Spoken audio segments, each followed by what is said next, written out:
politics, long-haired weirdos, short-haired weirdos, vandals, hooligans. The government, hug the government, love the government, hug the government, love the government, hug the Welcome to The Politics Guys, a place for bipartisan, rational, and civil debate on American politics and policy. I'm Michael Baranowski, a political scientist at Northern Kentucky University. Now, if you're a longtime listener, that opening music you just heard might sound familiar. It's actually our original theme music, a song called Love the Government by Il Papa Giraffe. William Norman, who heard the version of the theme that I used for last Wednesday's show, took it upon himself to recut it to include the bits you heard at the very beginning, which I think was a great addition.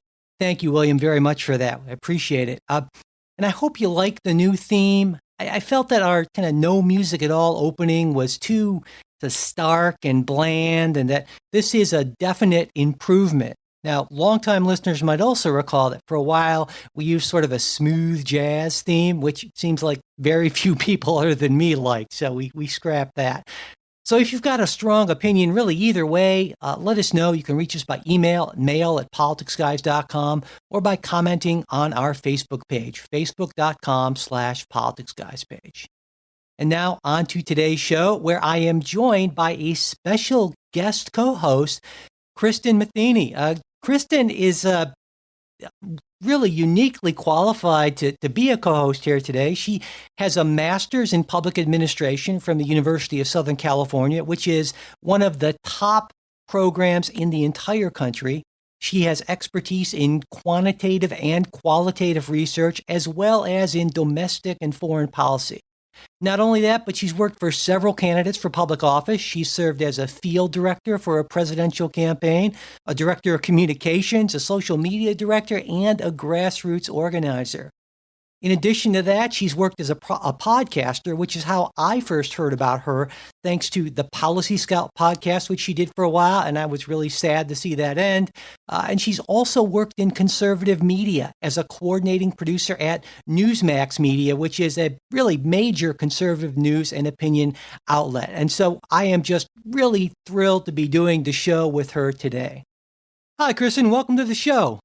Hi, Mike. Nice to be here. Yeah, we're so glad. I'm so glad to have you. I'm really looking forward to this. So, I thought we'd start, unfortunately, I guess, with the partial government shutdown, which is now in its, if I'm counting right, its 29th day. And of course, as the shutdown drags on, opinion polls indicate that the public seems to be blaming the president more than Congress for the shutdown, and President Trump's approval rating, which wasn't all that high in the first place, has taken a slight dip even further. And also now the administration has called back more workers, without pay, of course, to kind of blunt the impact of the shutdown as much as possible. But still, a lot of agencies are definitely feeling the strain. And I think really about the only clear positive development is legislation that was passed by Congress this week and signed by the president that will give federal workers back pay when the shutdown ends. And it's not like this is a no-cost thing. While it's difficult to calculate the overall cost, one estimate, for instance, from S&P Global Ratings puts it at $1.2 billion in loss of real GDP every week. And the president's own Council of Economic Advisors says the shutdown will reduce quarterly economic growth by just over 0.5 percentage point every month.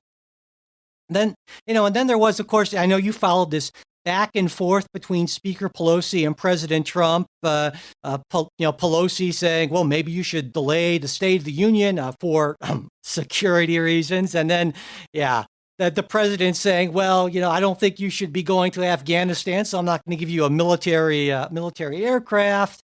And then just before we got ready to record today, this is Saturday morning, was the news that President Trump would be making a major announcement on the shutdown and border security. Now, from what we know right now, he won't be declaring a national emergency, but that the announcement will be about some sort of a way forward. And I'm thinking this probably will have something to do with, on Friday, we learned that House Democrats plan to include an additional $1 billion in border security funding in the bills that they plan to pass to fund the part of the government that has been shut down. So I think that pretty much brings us up to date. So Christian, what's your take on, kind of the current state of these things and sort of how you expect it to play out?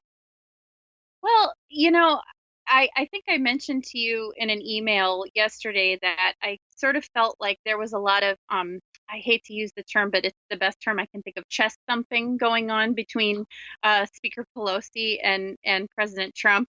I think that each of them is trying to force the other one's hand.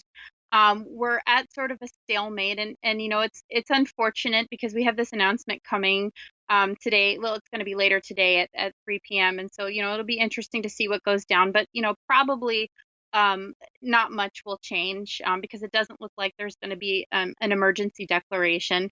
So I think there's a lot of chest thumping. I mean, frankly, for me personally, I look at it and the whole situation sort of makes me want to roll my eyes. I've considered the idea of maybe doing an emergency declaration. I don't know that it will work because an emergency declaration requires, I think the standard is an obvious immediate threat. And depending on who you talk to, if you talk to somebody on the right, they say, "Oh yes, this is an obvious immediate threat." And if you talk to somebody on the left, they say, "What are you talking about?" So, I think it's really interesting, this whole chest thumping thing. You know what it kind of reminds me of is the Dr. Seuss book, the Butter Battle book. Where I read it to my kids all the time, where you've got somebody on one side who's holding the bomb over the edge of the wall, and somebody on the other side, and the book kind of ends and says who's going to drop the bomb first. I think that's kind of what we're staring at, to make a little analogy out of it. I like that. I think that might be the first time that Dr. Seuss has ever come to play in the show. But yeah, I think it's, I mean, and to me, of course, there's just the political calculus is there's not a whole lot of incentive for either side to really give much in this. I mean, maybe a little bit more for the president, given that it seems to be hurting him a little bit more. But even then, I don't get the sense that the president cares a whole lot about that, so long as he holds on to his base. And from all indications, his base is even more energized about this. So I don't think he sees that he's losing this in any meaningful way. Some people have pointed out, looking at the Senate, what's Mitch McConnell doing? Because he's constantly said, we're not going to take up anything that the president can't support. And to me, even though, boy, I have my issues with Mitch McConnell, he's doing his job as majority leader, which is protecting his members from a tough vote. He doesn't want them to have to vote on that. And so I get that. I might not like it, but I certainly get it from a practical politics standpoint. And another thing I wanted to bring up is, there's really no real pressure on Senate Republicans to actually do this, because if you look at the map for 2020, there were only 2 Republican senators running for re-election in states that Hillary Clinton won, and that's Cory Gardner in Colorado and Susan Collins in Maine. So the rest of them are pretty much safe. The things that they would be worrying about, maybe more than anything else, would be being primaried from the right. If they take up some kind of a stance. So honestly, unless the political calculus changes, and it will have to, right? Because these agencies can't keep on going like this. So the calculus is going to change. Now, as to who it's going to hurt more, I think in the end, my sense is that it would hurt a rational president more. But Donald Trump works in mysterious ways, so I don't know. Yeah, I think that was the key question. I'm a huge fan of Judge Andrew Napolitano. I listen to him whenever he's on. I've read his books, and I think he brought up a really good point a lot during this process, and that is that I mean, this is obviously not an exact figure, but 95% of what politicians do is with an eye on reelection. And of course, you have somebody like President Trump who, he's an entertainer at heart. He's an entertainer, and as much as he is the president, he's loving this attention. And so, a lot of this is about getting more attention so that he can get reelected. He probably has the blinders on because I think, I think that that's what happens when you're, surrounded by your base and you're surrounded by nodding heads and yes men and women. You tend to have the blinders on and you think that what you're saying is popular. And I think Judge Napolitano made a really good point about, who is this going to hurt more? And right now it's looking like it will hurt President Trump more. Although, I do think, that being said, I do think that we need to have, if nothing else, we need to have a huge national debate on immigration. Because right now it looks like a stalemate. But if nothing else, I hope, and I'm not sure that it will happen, but I just hope that this opens the door for that. I totally agree with you. And that's why I was sort of disappointed where, earlier, I think it was earlier this week, that the Democrats kind of put forward the idea of, well, maybe we can make some sort of a deal that includes kind of permanent status, kind of a big DACA immigration reform thing. And the president seemed to, from what I understand, the president said he wasn't interested in that. But to me, and even some Republicans have been calling for that, to me, that seems to be the logical way forward. And I've actually said, this idea that walls in and of themselves are immoral, I think that's ridiculous. And I would be, I said it last week, I'll say it again, I would be fine spending $10 billion on walls and fences and so forth if it involved comprehensive immigration reform, because I think the walls don't address the crux of the problem. That's just, and there's certainly a symbolic element, but if we really want to deal with this situation, it can't even be primarily about building more walls. Right. I look back this week. I was trying to remember. I remember, President Trump saying multiple times that Pelosi and Schumer and, I guess people on the left had voted for a wall. And I looked it up. I said, I don't remember them voting for a wall. So in 2006, they voted for this, I think it was called the Secure Fence Act. Yeah. And, there was all this rhetoric in the news the last week about like a fence versus a wall. And so I think you're right on about the fact that, a fence or a wall, it's a deterrent, but it's really not anything else. Is it a panacea? Is it going to make everything better? Is it, a magic pill? No, it's not. And so, I hope that this is something that opens the door for that debate because it needs to happen. But, I'm trying to be optimistic about this, but I can actually see the president just saying, I am not going to give on this at all, because just like his position on trade, it's like, despite all kinds of opposition from the establishment, it seems like he is hell-bent on, I am going to push through on this, and I am going to, and I can see him taking the same attitude with this, saying, I will get a wall, and I don't care what I have to sacrifice to do this, because he knows that 35, 38%, whatever, is actually going to be even stronger if he sticks to his guns. Some people on the right even have said, well, the president's painted himself in a corner on this, but I don't think he sees it that way. I think he's just kind of saying, this is what my people want, and I'm going to stick with them, and I'm not interested in anything else. Yeah, I've had a lot of conversations with fellow Republicans, some of whom are, all over the map in terms of, what type of Republican they are. And I think that, all of us sort of agree that that the wall, which sort of, was an early on, I would say it was a campaign promise. I went to a Trump rally, and this is, back in 2016. And every 10 minutes there were chants of build the wall, and, Mexico will pay for it. And it became more than a campaign promise. It almost became like subtext.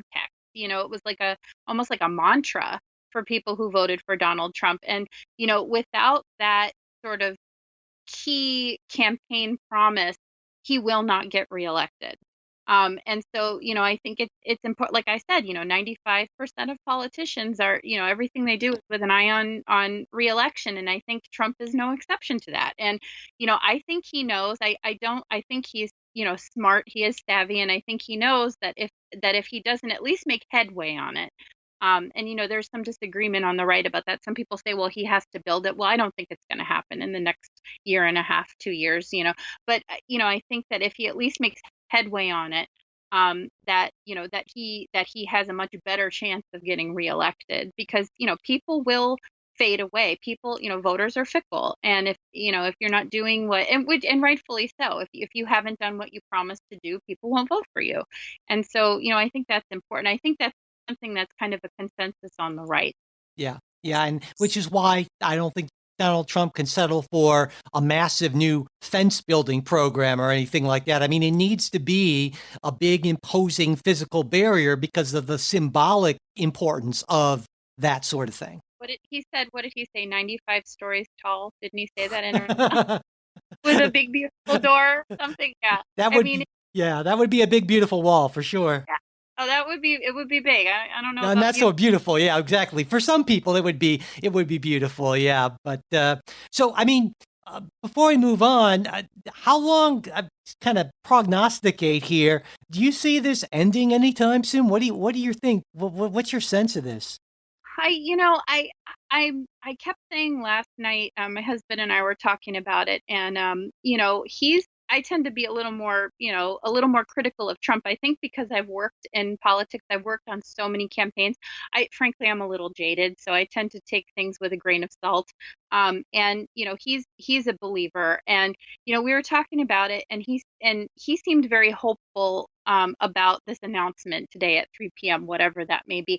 I mean, I think, I would probably reserve judgment just to see what Trump would say, because if there's one thing that President Trump has shown us in his, time in office, it's that he is unpredictable, completely unpredictable. Very few times have I said, "Oh, he's going to do this," and then he does exactly that. So, it's always a twist. I don't know if it's going to be good or bad. I don't see this ending anytime soon. I mean, between me and you and everybody listening, I don't see this ending anytime soon. Like I said, I see chest thumping. I see, there's obviously a very personal sort of bitterness between Pelosi and Trump. And I do think a lot of this has to do with, I mean, we can't forget the significance of there's an election coming up, and people are starting to announce their races. I think a lot of that is with an eye on that.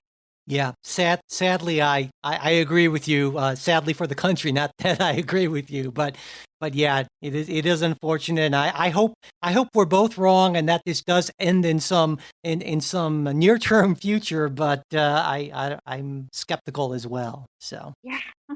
All right. Well, there was other news this week. For instance, William Barr, who was Attorney General in the George H.W. Bush administration, this week he went through Senate hearings to get his old job back, this time under President Trump.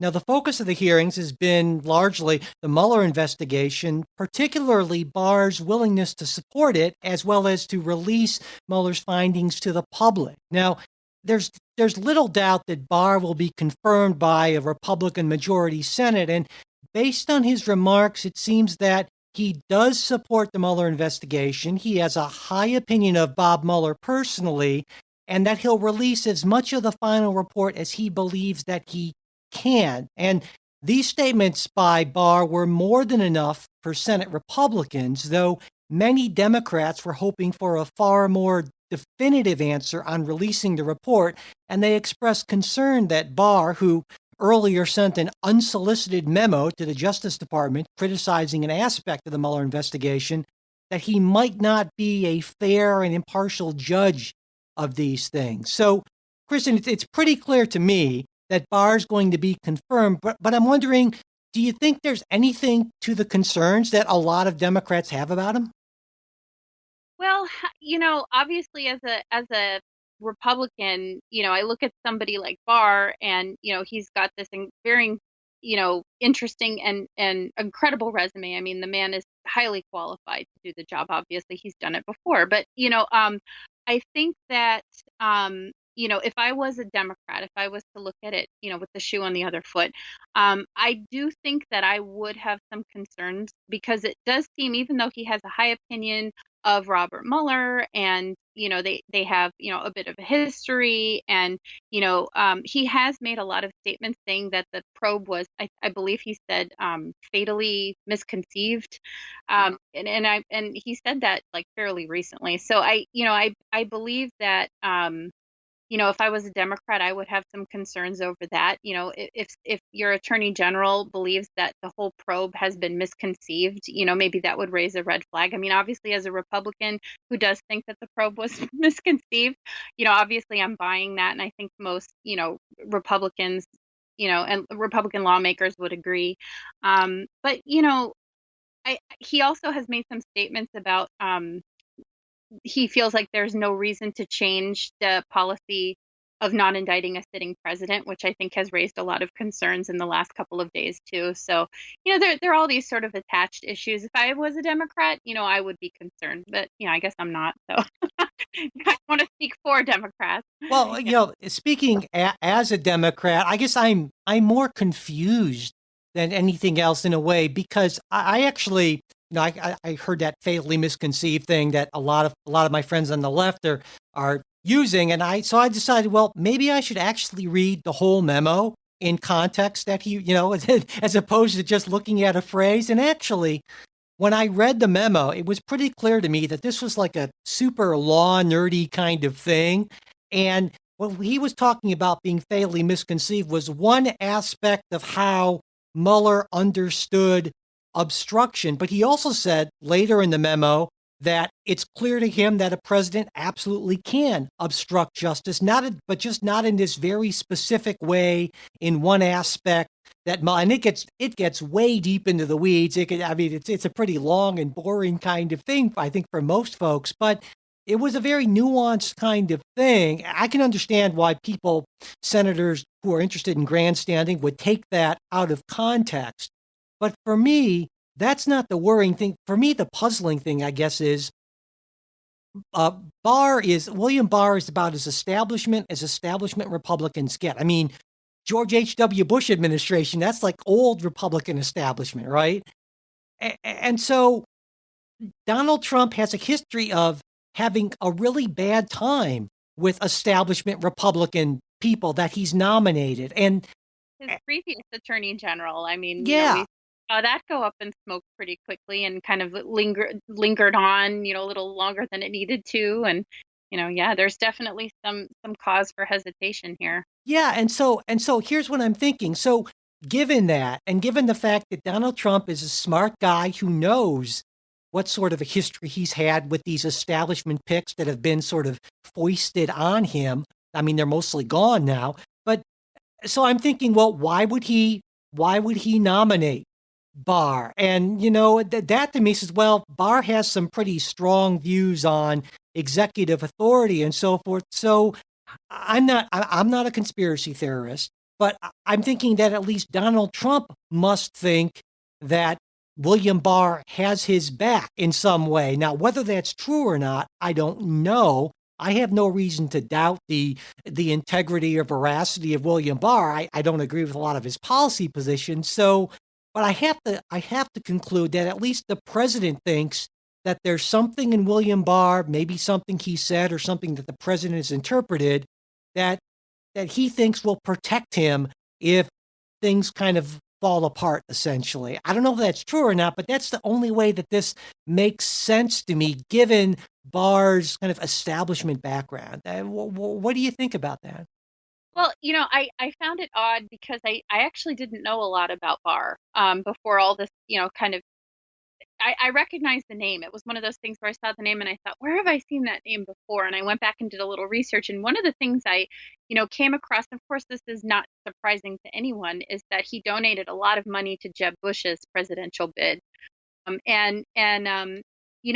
I actually one of the very first campaigns I actually volunteered on ever when I was much, much younger was Jeb Bush's gubernatorial race back in the day here in Florida. And my first job out of college, I mean, I have to disclose all this, was working for George W. Bush's reelection campaign. That was my very first job. I was basically a community organizer for George W. Bush. So, I understand that those ties run deep. I've drifted away from that sort of establishment republicanism, but I think that it could be a problem. In the past, though, Donald Trump has kind of a 50-50 track record. From time to time, he's made really good decisions, in my opinion. People like Mike Pompeo who are loyalists, who maybe people had some doubts about, who turned out to be incredibly loyal. But then, of course, there was the decision of Jeff Sessions, who turned out to be not so loyal and not always in agreement with the Trump. In fact,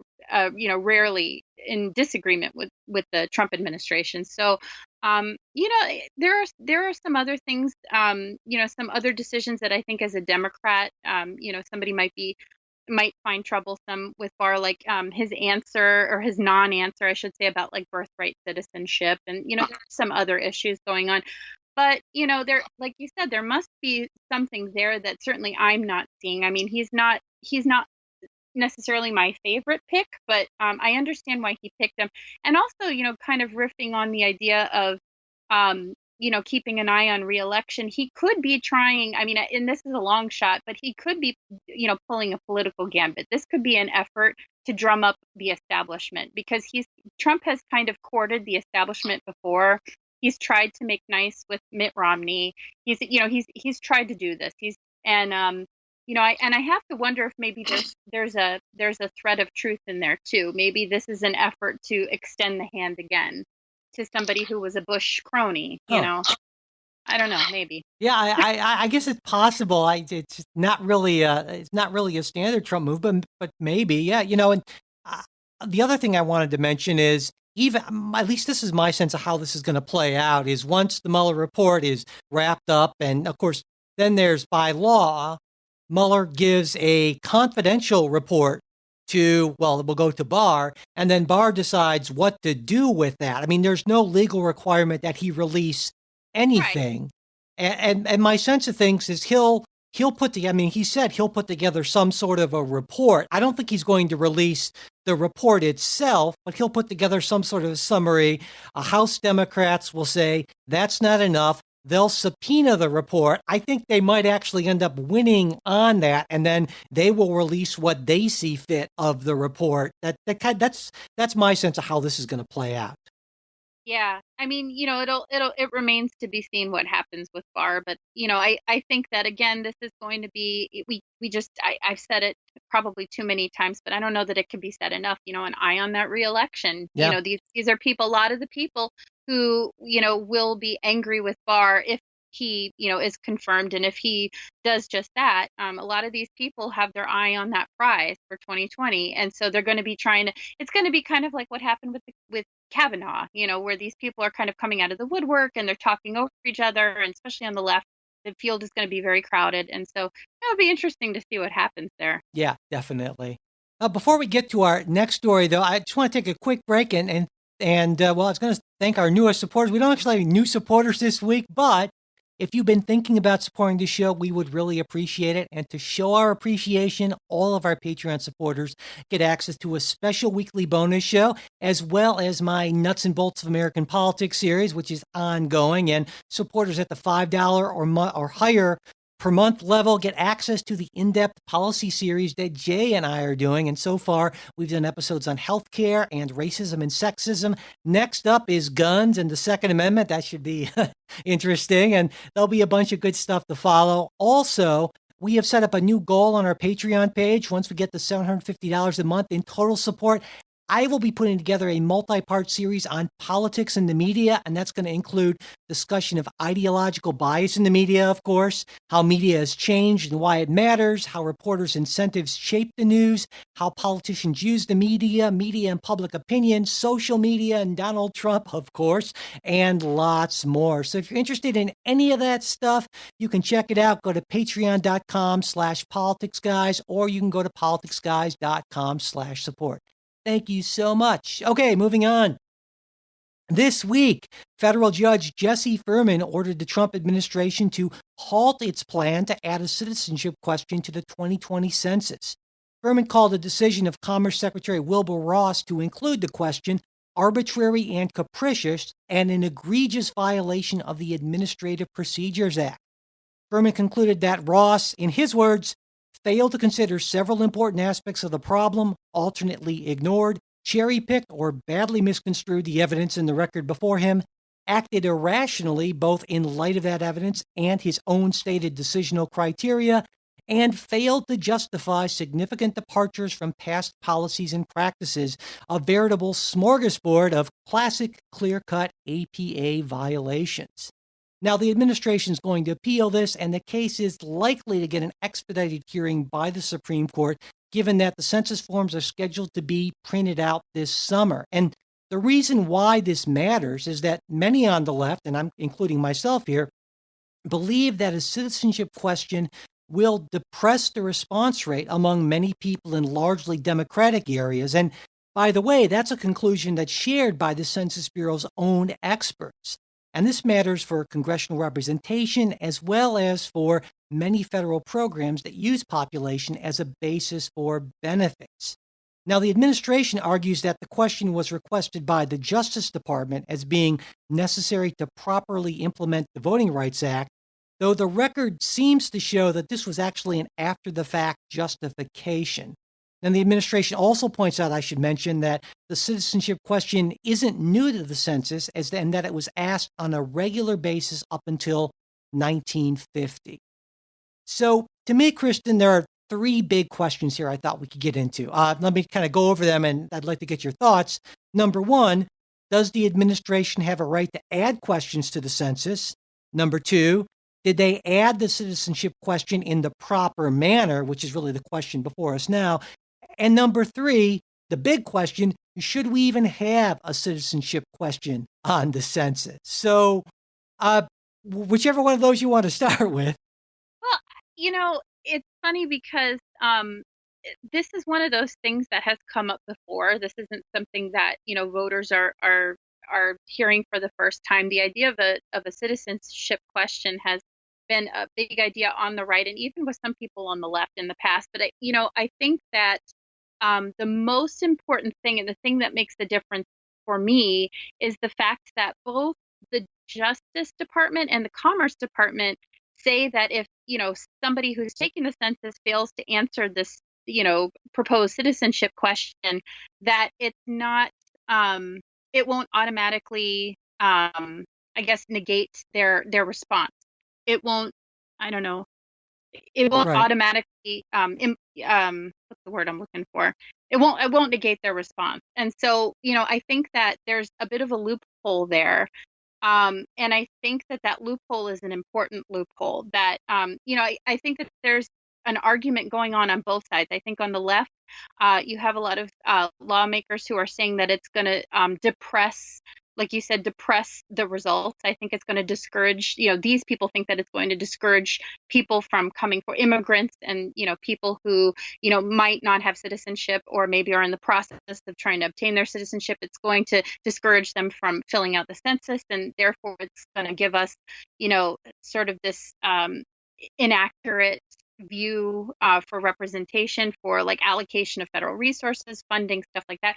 But then, it's funny because I hear the same thing on the right. Like Liz Peek, wrote an op-ed fairly recently about this, and she basically made the exact same argument that, if we don't have this question on the census, we could, the same thing could happen. So again, it's kind of like the butter battle book here, where you've got, maybe not necessarily dropping the bomb, but you've got two people, and we're at sort of the stalemate point where we're both kind of making the same argument, but with completely different rationales that support our own views on either side.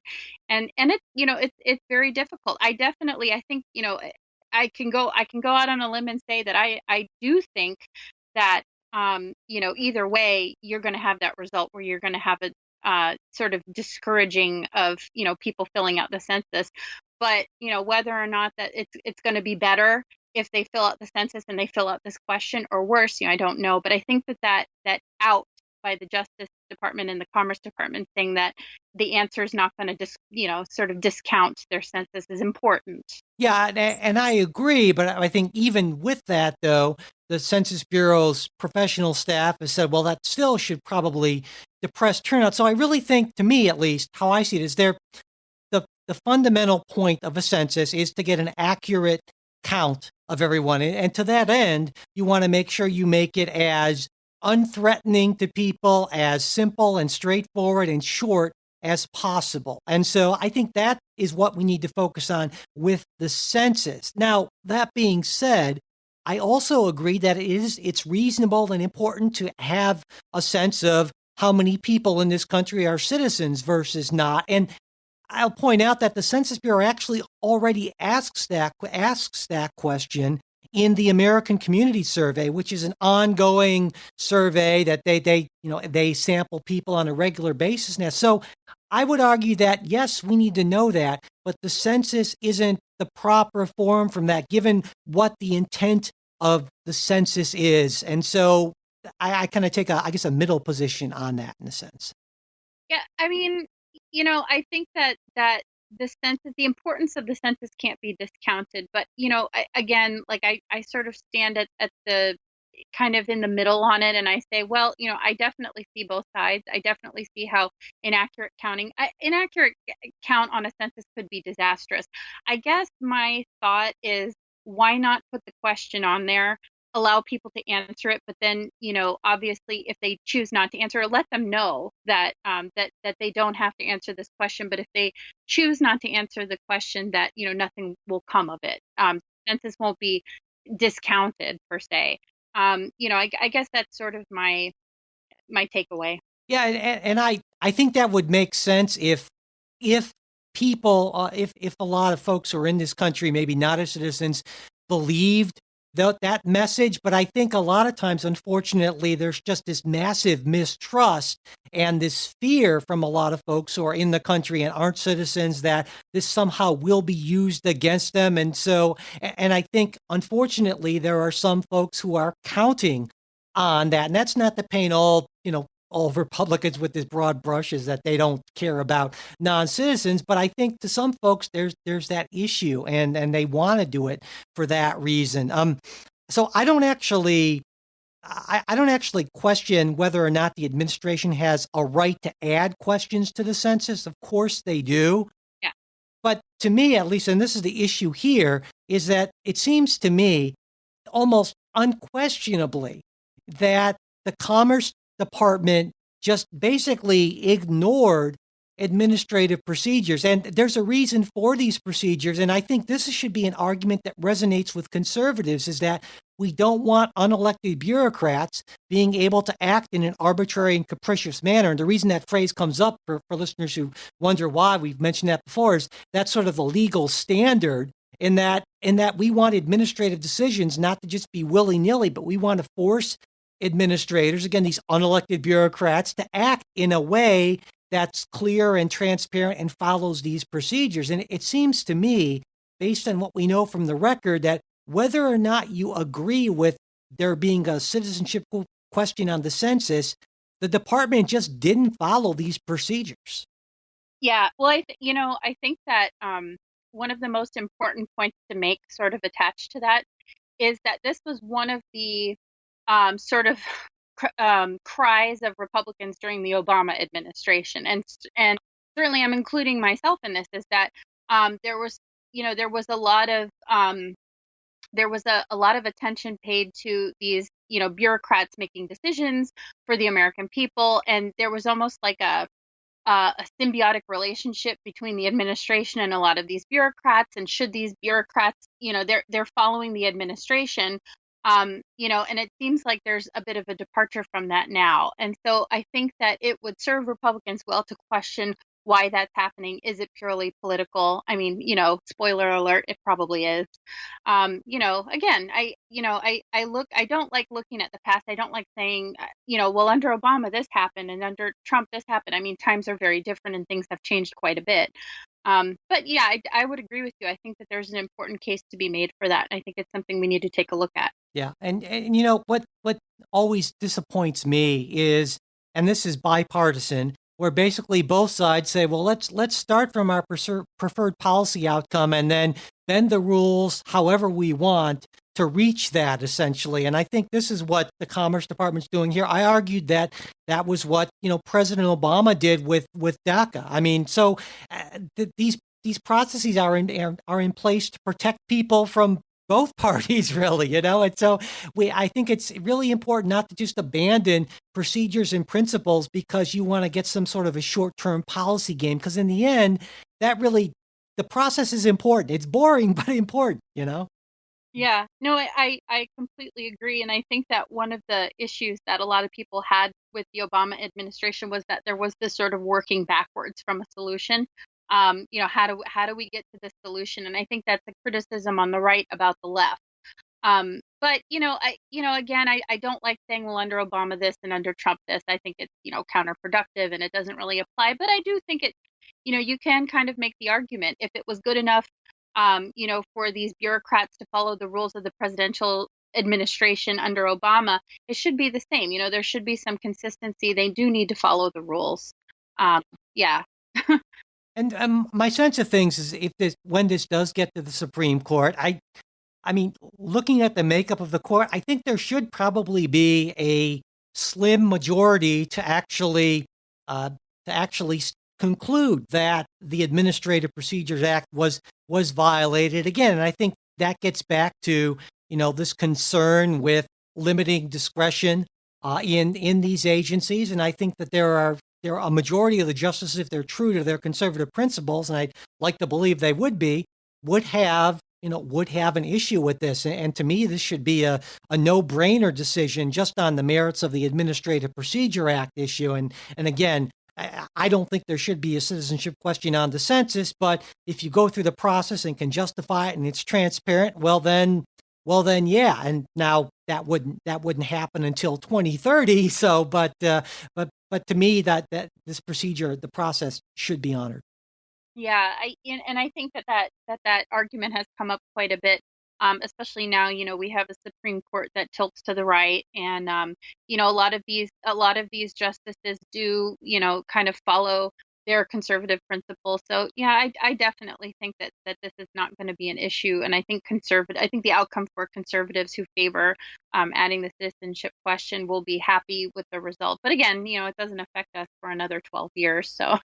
A lot can happen between now and then. That's for sure. So, yeah. Let's talk presidential politics a little bit. Of course, this week, New York Senator Kirsten Gillibrand became the latest entrant in the Democratic presidential sweepstakes. Let's see, she's joined, of course, fellow Democratic Senator Elizabeth Warren of Massachusetts. And to this point, I would say that Gillibrand and Warren are the highest profile Democrats to formally declare. There are some other folks who I don't think are going to have much of a chance at the nomination, but I'd say very likely they're going to be joined by, not a cast of thousands, but certainly a handful of other big name candidates in the near future. And so let's talk a little bit about Gillibrand. What do you think about her?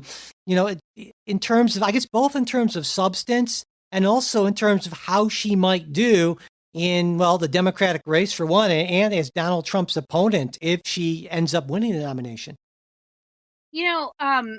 As somebody who's worked on a lot of, my background is in campaigns, and I've worked on a lot of campaigns, and so I tend to think more as like a strategist than somebody who can make these bigger policy issues. And so, my initial thought with Gillibrand is that she has a lot of things that could come back to haunt her. Yeah. And and it's funny because I've talked a little bit about it, but right off the bat, I was surprised that her announcement didn't make the waves that I thought it would. It almost seemed like an afterthought. Yes, we had some, pretty big things going on in the news, since her announcement on the late show. I think it was the Late Show, wasn't it, Colbert? I saw it after the fact. I was more focused on what she was saying, but a lot of people criticized her making the announcement there. I don't. I understand that this is, media controls, kind of controls the masses in a lot of ways. We're all tuned in, and it's a popular show. Colbert is obviously, he's a nodding head for her. So it's an appropriate venue, I think, for her to make the announcement. But I was surprised that it didn't make the news as much as I thought it would. Yeah.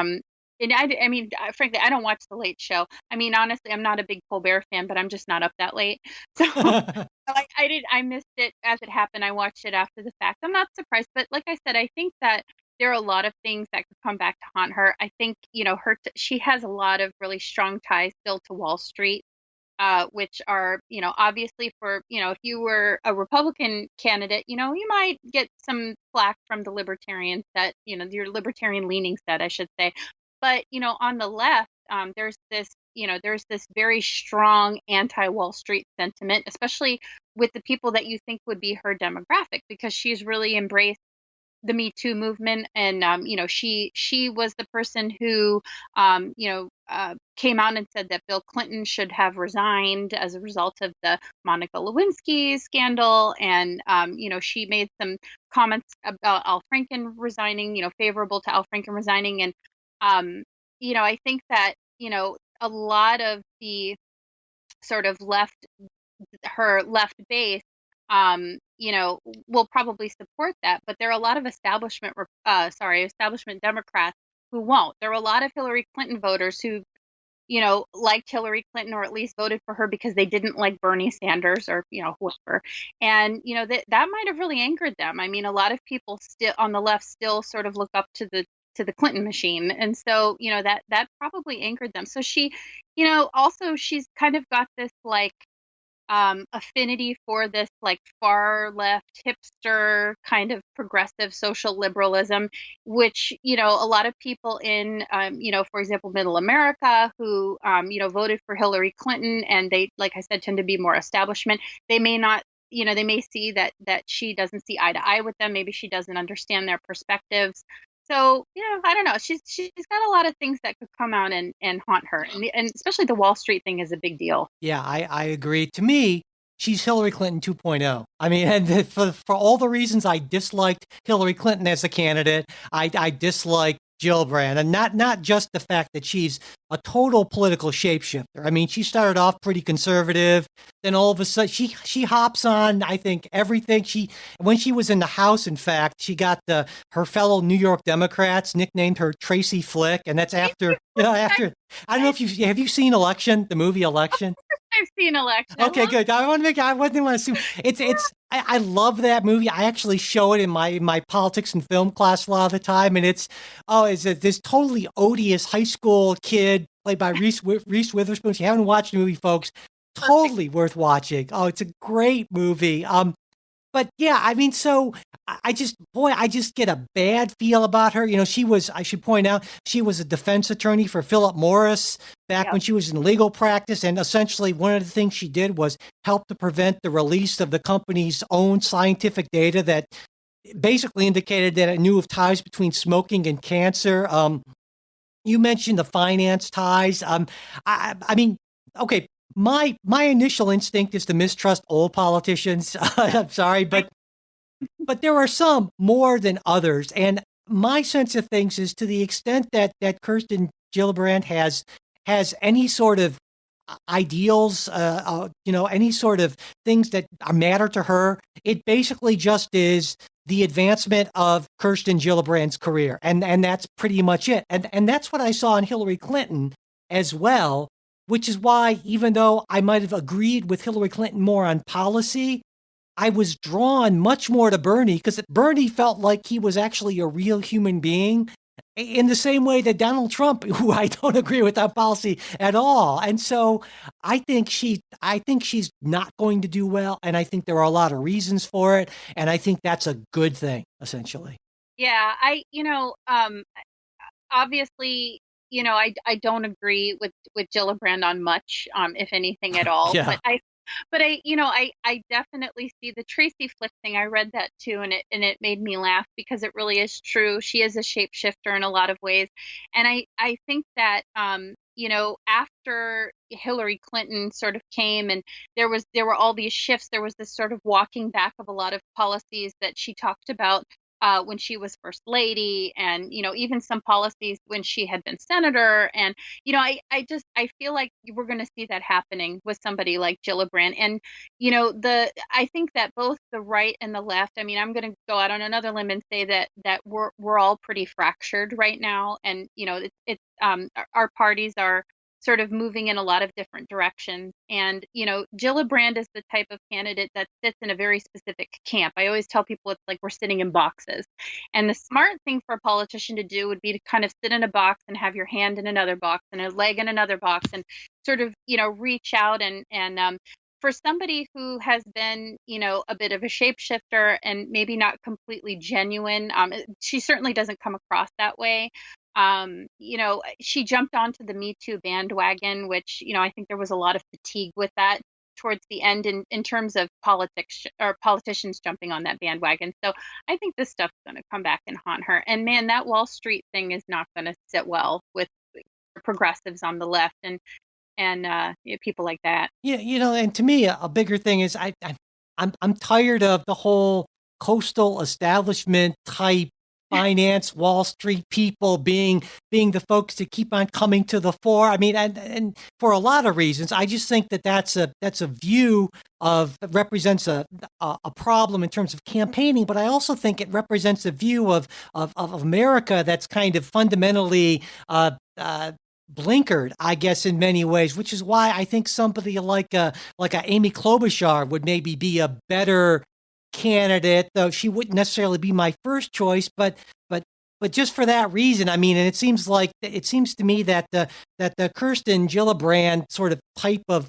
Democrat is exactly the type of Democrat that the party in the country doesn't need right now, and so I'm kind of, I don't know her personally or anything, but I certainly hope that her campaign is not successful, because I don't think that she would be at all good for the country. I don't think she'd be a very good opponent for Donald Trump either. I think that plays right into the kind of exactly the sort of things that Donald Trump was able to use against Hillary Clinton, though I think that Gillibrand would be a less flawed candidate than Clinton. But I mean, geez, who wouldn't be a less flawed candidate than Clinton? But that's a whole other story there. So yeah. I think the interesting thing about Donald Trump is that I feel like a lot of people tend to write him off and say, well, there are a lot of people on the left who hate him. I mean, they really hate him, and therefore, they hate all of his policies, and it's all about politics, and that's true. But in order to beat somebody like Donald Trump, because he was underestimated, and I mean, even on the right, and I voted for him, I underestimated him. I didn't think he was going to win, and he came out and he won. I was very shocked on election night, and I think that it goes to show you that there is sort of this desire for somebody who is different than that sort of on the left anyway, or on the right, from somebody who's not necessarily a coastal elite. I mean, I know, Donald Trump is a very wealthy man, and he's from New York, and, it obviously, on paper, it doesn't look the same, but he is anything but your traditional candidate. Because it's not geography, it's not even money, it's sort of your view of the world, I guess. And Donald Trump, he may be, obviously he's a New York billionaire, but he's so very different from the Republican establishment in a lot of ways. In some ways, he's not at all. But yeah, and I don't think you can fake that convincingly to the voters. No, and I don't think Gillibrand would be able to. No. I mean, just with her history, Yeah. I mean, if I'm a Republican, I'm maybe hoping that somebody, at least if I'm a Trump Republican, I'm hoping that somebody like that actually. Crossed. I don't know. Yeah, I don't see that. I don't see that panning out her way. I don't see her at the center podium in the debates. But no, well, we shall. I hope you're right about that. Certainly, that's like I said. There will be plenty more Democratic candidates announcing, and a whole bunch more that I actually like considerably more than that, and think will be a lot better. But anyway, that's for the future, and that actually wraps us up. But before you go, I should mention that as soon as Kristen and I are done recording this show, we're going to be recording the special supporters only after show. And this week we're going to be talking about, you might be wondering, hey, what about the Steve King thing? We will be talking about that for sure. Just remarks about white supremacy. Also that Tucker Carlson monologue that so many folks have been talking about, and some other stuff as well. So if you're a supporter, that should be in your podcast app by the time you hear this. And if you're not a supporter, just go to patreon.com/politicsguys or politicsguys.com/support. Also, well, I have totally enjoyed. It's been a blast doing the show with you today, Kristen. Hope you've enjoyed it too. I definitely did. I loved it. Love talking. I always love talking to you and hearing what you have to say. So, well, Thank you. No, like I said, I loved it. I loved you on the Policy Scout, and so I knew this was going to be great. But listeners, let us know. We don't do this for our own satisfaction, though. It's if we're not having fun, why should we be doing it? But let us know what you thought. And again, to get in touch, mail at politicsguys.com, or you can comment on politicsguys.com. Or you can even comment on our Facebook page, and that's facebook.com/politicsguys page. And if you don't already subscribe to this show, it really would help us out if you do that, as would sharing episodes and leaving reviews and ratings of the show on iTunes or whatever podcast app that you happen to be listening to us on.